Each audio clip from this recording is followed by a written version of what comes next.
जब अपने कमरे में पहुंची तब कुणाल हॉस्पिटल जाने के लिए तैयार हो चुका था।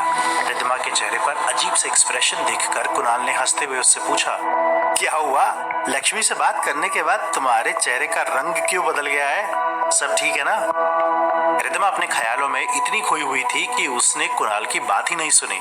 अपनी शर्ट के बटन लगाते हुए कुणाल ने पलटकर रिद्धिमा की तरफ देखा।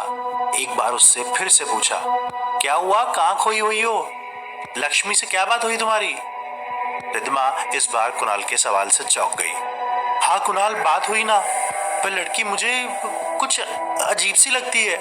याद है उस दिन रेगिस्तान में मैंने कहा था कि उस पेड़ के पास मैंने किसी को देखा था? कुणाल ने अपने ऑफिस का बैग उठाया और फिर रिद्धिमा के करीब आकर धीरे से कहा, हाँ तुमने बताया था मुझे, क्या हुआ? रिद्धिमा ने गंभीर आवाज में जवाब दिया, मुझे लगता है कुणाल, वे पेड़ के पास उस दिन लक्ष्मी थी। कुणाल को इस वक्त लग रहा था शायद रिद्धिमा लक्ष्मी के बारे में कुछ ज्यादा ही सोच रही है। कुणाल ने रिद्धिमा को समझाया, छोड़ो ना, और हो भी सकता है गांव के रहने वाली है, वहां गई होगी किसी काम से। रिद्धिमा ने कुणाल को बताया कि उसने इस बारे में भैरव सिंह से पूछा था, लेकिन भैरव सिंह जी ने मना कर दिया कि वे लक्ष्मी को कहीं नहीं जाने देते। रिद्धिमा की बात सुनने के बाद कुणाल ने उसे लक्ष्मी और भैरव सिंह जी की बात पर भरोसा करने के लिए कहा। देखो रिद्धिमा, लक्ष्मी उनकी बेटी है और इससे ज्यादा उन्हें कौन जान सकता है। अगर वे कह रहे हैं कि लक्ष्मी गांव से बाहर अकेली नहीं जाती है तो नहीं जाती होगी ना। तुम भी ना कुछ ज्यादा ही सोच रही हो यार, परेशान मत हो। कुणाल की बात सुनकर रिद्धिमा ने मुस्कुराते हुए कहा, ठीक है कुणाल, मैं समझ गई। कुणाल हॉस्पिटल के लिए जा चुका था। रिद्धिमा, भैरव सिंह जी और रुक्मा देवी के साथ उस हवेली में थी। हाँ, वह बात अलग थी कि हवेली के पिछले हिस्से में भैरव सिंह जी अपने परिवार के साथ रहा करते थे और इसी वजह से रिद्धिमा को किसी भी तरह का कोई खतरा या डर महसूस नहीं हो रहा था। रिद्धिमा अपने कमरे में चुपचाप बैठी हुई थी।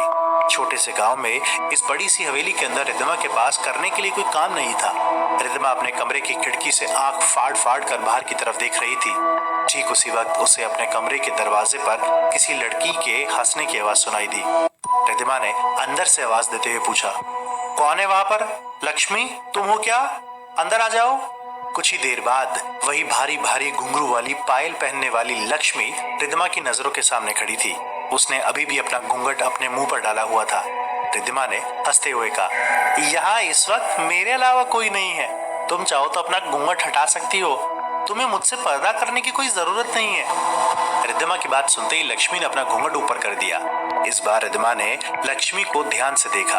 वह वाकई में बहुत खूबसूरत थी। लक्ष्मी की खूबसूरती देखकर एक पल के लिए रिद्धिमा हैरान रह गई। तुम गांव में रहती हो ना, लेकिन इतनी खूबसूरत हो, तुम कभी पार्लर गई हो?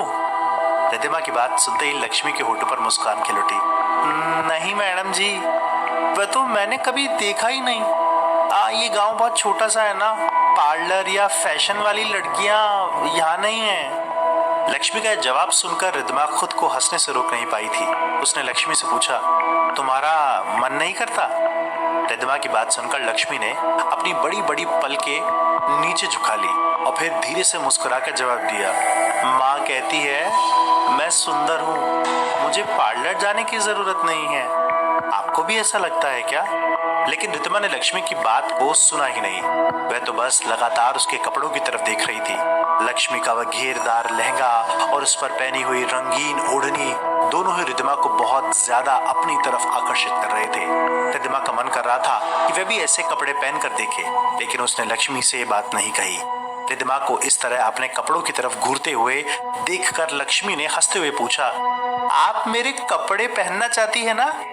रिद्धिमा उसकी बात सुनकर चौंक गई। तुम्हें कैसे पता? लक्ष्मी ने अपनी गोल गोल बड़ी बड़ी आंखों को नचाते हुए बड़ी अदा के साथ जवाब दिया, मैं ना सामने वाले के दिल की बात बड़ी जल्दी जान जाती हूँ। बापू कहते हैं बचपन से ही हुनर है मेरा ये।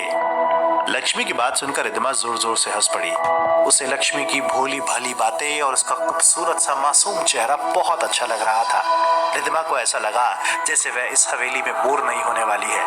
उसे एक सहेली मिल गई। तभी रिद्धिमा को अचानक से अपने हैंडबैग में रखे उस लाल रंग की चुनरी का ख्याल आया और उसने पास ही रखे हैंडबैग से वह लाल चुनरी बाहर निकाली। रिद्धिमा के हाथ में वह चुनरी देखकर लक्ष्मी कुछ कदम पीछे हट गई। उसकी आंखों में डर जैसा कुछ नजर आने लगा, लेकिन रिद्धिमा ने शायद इस तरफ ध्यान नहीं दिया। रिद्धिमा ने वह चुनरी लक्ष्मी की तरफ बढ़ाई और पूछा, तुम इसके बारे में कुछ जानती हो? जब मैं गांव में आ रही थी ना तो रास्ते में एक पेड़ पर बंधी हुई थी, लेकिन पता नहीं कैसे मेरे बैग में आ गई।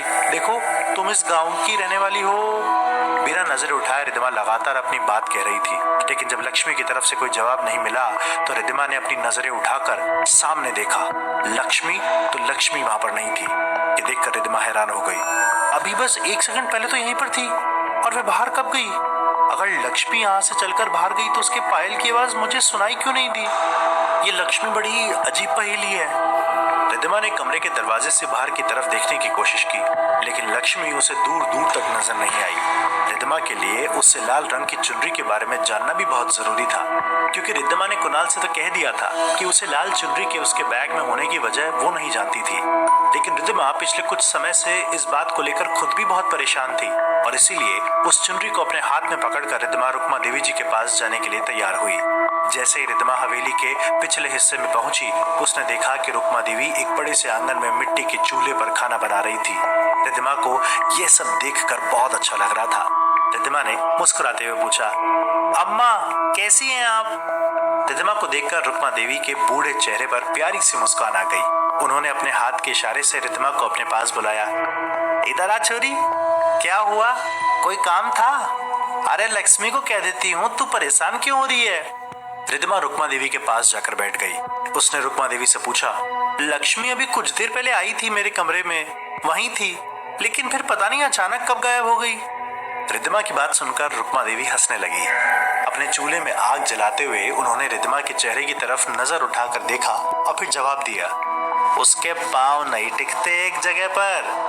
पूरे 25 साल की हो गई, लेकिन बच्चों की तरह कभी यहाँ कभी वहाँ सारा दिन इधर से उधर दौड़ती रहती है। तू बता, किस काम से आई है बिटिया?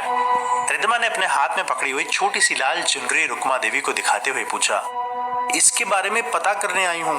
आपके गांव के बाहर खेजड़ी के पेड़ पर बंधी हुई थी, और पता नहीं कैसे अचानक मेरे सामान में आ गई। रुक्मा देवी बड़े ध्यान से कुछ देर तक सोचती रही। एकदम चुपचाप खामोश उन्होंने रिद्धिमा की बात का कोई जवाब नहीं दिया।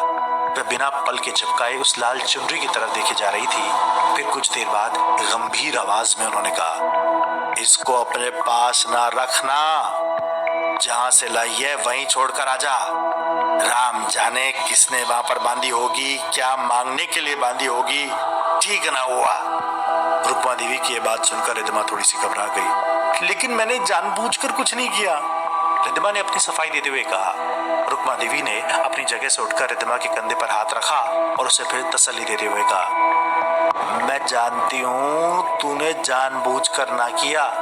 अब एक काम कर, ये चुनरी मारे को दे दे, मैं किसी को कहकर इसे दोबारा से पेड़ पर बंधवा दूंगी। रिद्धिमा को रुक्मा देवी की बात सही लगी। वह किसी भी तरह से परेशानी में नहीं पड़ना चाहती थी और रुक्मा देवी उसकी मदद करने के लिए तैयार थी। इसीलिए रिद्धिमा ने वह चुनरी रुक्मा देवी को दे दी। रुक्मा देवी ने रिद्धिमा से वादा किया कि वह चुनरी को उसकी सही जगह पर पहुंचा देगी। रिद्धिमा जैसे ही पलटकर वापस अपने कमरे की तरफ आने लगी, अचानक से उसे अपने रक्षा सूत्र का ख्याल आया। उसने सोचा कि यही सही मौका है जब रुक्मा देवी से इसके बारे में बात की जा सकती है। रिद्धिमा ने उनसे पूछा, अम्मा वो मेरे हाथ का रक्षा सूत्र कहीं टूटकर गिर गया था, शायद उसी पेड़ के पास। क्या यहाँ गांव में कोई पंडित हैं जो दूसरा रक्षा सूत्र बना सकते हैं? रुक्मा देवी ने रिद्धिमा की बात का कोई जवाब नहीं दिया और अपनी बेटी को जोर जोर से आवाज देकर बुलाने लगी, अरे लक्ष्मी, लक्ष्मी कहाँ मर गई? कहाँ घूमती रहती है सारा दिन, इधर तो आ। कुछ ही देर बाद हंसती मुस्कुराती हुई लक्ष्मी दौड़कर वहां पर आई। रिद्धिमा को फिर से उसकी पायल की आवाज सुनाई दी। रिद्धिमा के दिल में ख्याल आया, जब ये मेरे कमरे में अचानक से गई थी तो उसकी घुंघरू की आवाज मुझे सुनाई क्यों नहीं दी थी?